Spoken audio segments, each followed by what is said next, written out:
मैं चुनाव लड़ूंगा, पार्टी मुझ पर कार्रवाई करे इसके लिए तैयार हूं, क्योंकि पार्टी ये किसी की बपौती नहीं है।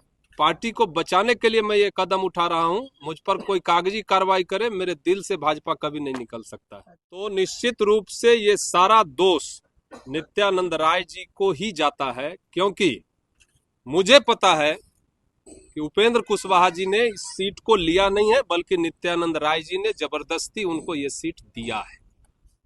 कहीं न कहीं से उनको मेरे जैसे जमीनी कार्यकर्ता को आगे बढ़ते हुए देखना पसंद नहीं है। मैं सीधा सीधा आरोप केंद्रीय गृह राज्य मंत्री नित्यानंद राय जी पर ही लगा रहा हूं। कैसे डमी उम्मीदवार को दे दिया गया है, जो मुझे लगता है कि पिछले बार 2020 में वो चुनाव लड़े थे और 5वें स्थान पर थे, जबकि वो उपेंद्र कुशवाहा जी के ही सिंबल पर चुनाव लड़ रहे थे।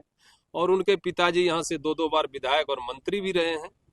तो पिताजी का नाम और उपेंद्र जी का सिंबल, फिर भी 4300 वोट आया और 5वें स्थान पर रहे। उनसे आगे 3 और निर्दलीय हमारे प्रत्याशी रहे थे। तो ऐसे एकदम से हल्के कैंडिडेट को ला करके यहाँ देने का मतलब ही है कि यहाँ कार्यकर्ताओं की राजनीतिक हत्या की जा रही है। इसके लिए क्षोभ है सारे कार्यकर्ताओं के। मैं पिछले 35 वर्षों से इसी पार्टी में हूँ। पार्टी छोड़कर जाने का बहुत दुख हो रहा है, लेकिन मैं पार्टी को हमेशा बढ़ाने का काम किया हूं और आज मैं निर्दलीय उम्मीदवार होऊंगा। पार्टी बचाने के लिए हो रहा हूं। मैं भारतीय जनता पार्टी से के विचारधारा से पिछले 35 सालों से जुड़ा हूं। मैं राष्ट्रीय स्वयंसेवक संघ का तृतीय वर्ष प्रशिक्षित स्वयंसेवक हूं।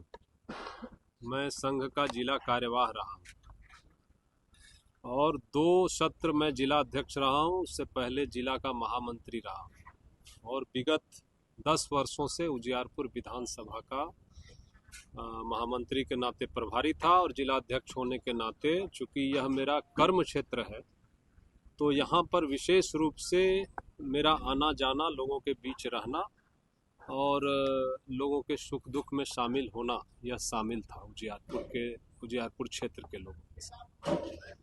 विगत विधानसभा चुनाव जो 2020 में हुआ है, उसमें भी भारतीय जनता पार्टी अपने कार्यकर्ताओं के साथ एक छलावा किया और पार्टी के प्रदेश नेतृत्व के द्वारा एक ऐसे उम्मीदवार को लाया गया जो हमारे पार्टी के नहीं थे, जिसके कारण हमको हार का सामना करना पड़ा। और हम लोग इस बार आश्वस्त थे कि इस बार भारतीय जनता पार्टी के कार्यकर्ता को चुनाव लड़ाया जाए, क्योंकि प्रदेश नेतृत्व और हमारे जो शीर्ष नेतृत्व हैं उन्होंने कहा था कि जो गलती 2020 में हुई थी वह आगे नहीं होगी। हम लोगों ने ये 2 साल पहले से उजियारपुर विधानसभा क्षेत्र में 2025 के विधानसभा चुनाव के लिए गली गली मोहल्ले मोहल्ले जाने का काम किया। लोगों में जाकर के नरेंद्र मोदी जी के विचारों को, योजनाओं को, संगठन की बातों को और कमल निशान यहाँ होगा इसका प्रचार प्रसार किया पिछले 2 साल से। मैं 7 जनवरी को जिला अध्यक्ष पद से मुक्त हुआ, क्योंकि मेरा 2 सत्र पूरा हो गया था, और 8 जनवरी 2025 से मैं इस अभियान में खुल करके एक प्रत्याशी के रूप में, चूंकि हमारे कार्यकर्ताओं ने कहा कि आप नेतृत्व करिए, हम लोग आपके साथ, तो कार्यकर्ता तो हमारे साथ थे ही। आम जनमानस से मैं मिलना शुरू किया और आम जनमानस में जहां भारतीय जनता पार्टी नहीं पहुंची थी, वहां भी इस 1 साल में 7 जनवरी के बाद से वहां मैं पहुंचा। और कोई ऐसा दिन नहीं होगा जिस दिन मैं 100 घर में नहीं गया हूँगा। महीने का 20 से 25 दिन मैं क्षेत्र में बिताया हूं। जब उजियारपुर क्षेत्र में रहा हूं तो मैं क्षेत्र में ही, लोगों के बीच में ही रहा। इसका परिणाम ये हुआ कि आम लोगों में से आवाज आनी शुरू हो गई कि आलोक मेहता को इस बार उपेंद्र कुशवाहा, जो भारतीय जनता पार्टी के कार्यकर्ता हैं, वो इस बार पटकनी देंगे। और ये आम जन सामान्य की बात कर रहे हैं। और कई ऐसे मोहल्ले से, कई ऐसे गलियों से आवाज आई जिस गलियों में मैं नहीं गया था, जो आदमी मुझे नहीं देखा था, उन लोगों के भी जबान से निकलना शुरू हुआ चौक चौराहे से कि उपेंद्र कुशवाहा इस बार आलोक मेहता को हरा देंगे। और मुझे लगता है कि यही बात हमारे शीर्ष नेतृत्व को पसंद नहीं आई, क्योंकि मुझे जो अनुभव होता है कि हमारे कुछ नेता पार्टी के कार्यकर्ता को सिर्फ और सिर्फ अनुशासन के नाम पर गुलाम बनाकर रखना चाहते हैं और वो अपना मनमानी करना चाहते हैं। भारतीय जनता पार्टी इस बात से जानी जाती है कि वो एक कार्यकर्ता अगर कोई होगा तो वह प्रधानमंत्री भी बन सकता है।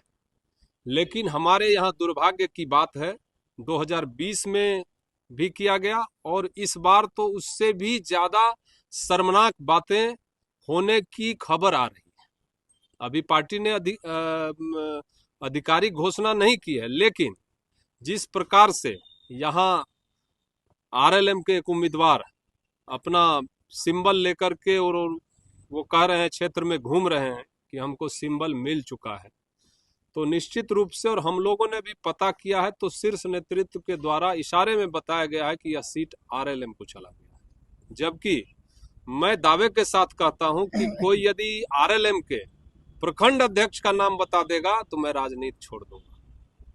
कोई संगठन नहीं है उस पार्टी का, लेकिन सिर्फ उपेंद्र कुशवाहा को काट दिया जाए, राजनीतिक हत्या उसकी कर दी जाए, इसलिए यह सीट जबरदस्ती उपेंद्र कुशवाहा जी के आरएलएम को दी गई। तो आगे क्या रणनीति है आपकी? क्या आप निर्दलीय चुनाव लड़ेंगे? मैं पिछले 35 वर्षों से इसी पार्टी में हूं। पार्टी छोड़कर जाने का बहुत दुख हो रहा है, लेकिन मैं पार्टी को हमेशा बढ़ाने का काम किया हूं और आज मैं निर्दलीय उम्मीदवार होऊंगा। पार्टी बचाने के लिए हो रहा हूं, ताकि मेरे बलिदान से आगे आने वाले कार्यकर्ता के साथ ऐसा नहीं हो। मैं जानता हूं कि पार्टी मुझे निष्कासित करेगी। मैं पार्टी में वर्षों से रहा हूं, मेरे साथ पार्टी का संबंध खत्म होगा, लेकिन पार्टी आगे बची रहे, आगे पार्टी के कार्यकर्ताओं के साथ ऐसा कुछ नहीं हो, इसके लिए मैं बलिदान देने के लिए तैयार हूं। और भाजपा को बचाने के लिए, एनडीए को बचाने के लिए, क्योंकि एक ऐसे डमी उम्मीदवार को दे दिया गया है जो मुझे लगता है कि पिछले बार 2020 में वो चुनाव लड़े थे और 5वें स्थान पर थे, जबकि वो उपेंद्र कुशवाहा जी के ही सिंबल पर चुनाव लड़ रहे थे और उनके पिताजी यहाँ से 2-2 बार विधायक और मंत्री भी रहे हैं। तो पिताजी का नाम और उपेंद्र जी का सिंबल, फिर भी 4300 वोट आया और 5वें स्थान पर रहे। उनसे आगे 3 और निर्दलीय हमारे प्रत्याशी रहे थे। तो ऐसे एकदम से हल्के कैंडिडेट को ला करके यहाँ देने का मतलब ही है कि यहाँ कार्यकर्ताओं की राजनीतिक हत्या की जा रही है। इसके लिए क्षोभ है सारे कार्यकर्ताओं के बीच में, और मैंने सारे कार्यकर्ताओं से यह पूछा है कि अब मुझे क्या करना चाहिए, क्योंकि मैं पिछले 1 साल से इस अभियान में लगा हुआ हूँ, 2 साल से लगा हुआ हूँ। तो कार्यकर्ता की एक बड़ी फौज मेरे साथ रही है, तो उन कार्यकर्ताओं से बिना पूछे मैं कुछ नहीं कर सकता हूँ। तो सारे कार्यकर्ताओं ने एक ही स्वर में कहा है कि आप पार्टी को बचाने के लिए, हम कार्यकर्ताओं के स्वाभिमान की रक्षा के लिए आप चुनाव लड़िए। तो मेरे लिए उन कार्यकर्ताओं का आदेश सर माथे पर है, मैं बलिदान देने के लिए तैयार हूं।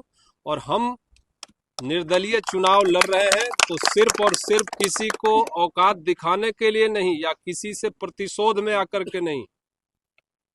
हमारे कार्यकर्ता ने कहा है कि निर्दलीय कोई भगवान आकर के नहीं जीतते हैं, निर्दलीय जीतने वाले भी मनुष्य ही होते हैं, जिनके साथ सैकड़ों की संख्या में कार्यकर्ता हैं, भारतीय जनता पार्टी के कार्यकर्ता हैं।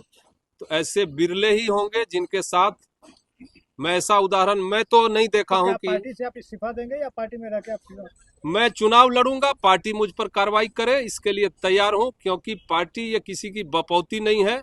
पार्टी को बचाने के लिए मैं ये कदम उठा रहा हूं। मुझ पर कोई कागजी कार्रवाई करे, मेरे दिल से भाजपा कभी नहीं निकल सकता है। कल से जिस तरह से जो है केंद्रीय गृह राज्य मंत्री नित्यानंद राय को लेकर जो है आरोप लग रहा है कि उन्होंने ही क्षेत्र के कार्यकर्ताओं के साथ जो है नाइंसाफी किया, तो क्या लगता है कि नित्यानंद राय ही है ये सब कर रहे हैं?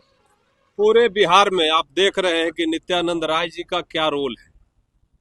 पूरे बिहार में सारे गठबंधनों के साथ वो प्रमुख भूमिका में सीट शेयरिंग पर बात कर रहे हैं और उनका ये संसदीय क्षेत्र है, तो निश्चित रूप से ये सारा दोष नित्यानंद राय जी को ही जाता है, क्योंकि मुझे पता है कि उपेंद्र कुशवाहा जी ने इस सीट को लिया नहीं है, बल्कि नित्यानंद राय जी ने जबरदस्ती उनको ये सीट दिया है। इसलिए नित्यानंद राय जी ने 2020 में भी यहाँ के कार्यकर्ताओं की राजनीतिक हत्या की थी और उनका एक स्टेटमेंट था, जब मैंने पूछा, मैं जिला अध्यक्ष था, मैं पूछा कि आप कार्यकर्ता को क्यों नहीं दिए, तो उनका स्टेटमेंट था कि कोई कार्यकर्ता चुनाव लड़ने लायक हमारे पास है ही नहीं। इसलिए मैं इस बार 1 साल पहले से क्षेत्र में घूम रहा था और उनको कह रहा था कि आप पार्टी के कार्यकर्ताओं पर विश्वास करिए, कार्यकर्ता भारतीय जनता पार्टी का प्रधानमंत्री जब बन सकता है तो विधायक का चुनाव क्यों नहीं लड़ सकता है। यही बात मुझे लगता है कि उनको अच्छी नहीं लगी और कहीं ना कहीं से उनको मेरे जैसे जमीनी कार्यकर्ता को आगे बढ़ते हुए देखना पसंद नहीं है। मैं सीधा सीधा आरोप केंद्रीय गृह राज्य मंत्री नित्यानंद राय जी पर ही लगा रहा हूं, क्योंकि ये क्षेत्र उनका है और इस सीट को उन्होंने फंसा करके रखा। बार बार कहता रहा कि ये चुनाव भारतीय जनता पार्टी ही लड़ेगी और अंत समय में उन्होंने कहा कि आरएलएम में चला गया है। तो ये कार्यकर्ताओं को फंसा करके रखे और अंत समय में जाकर के इस सीट को जबरदस्ती उपेंद्र कुशवाहा को दे दिया।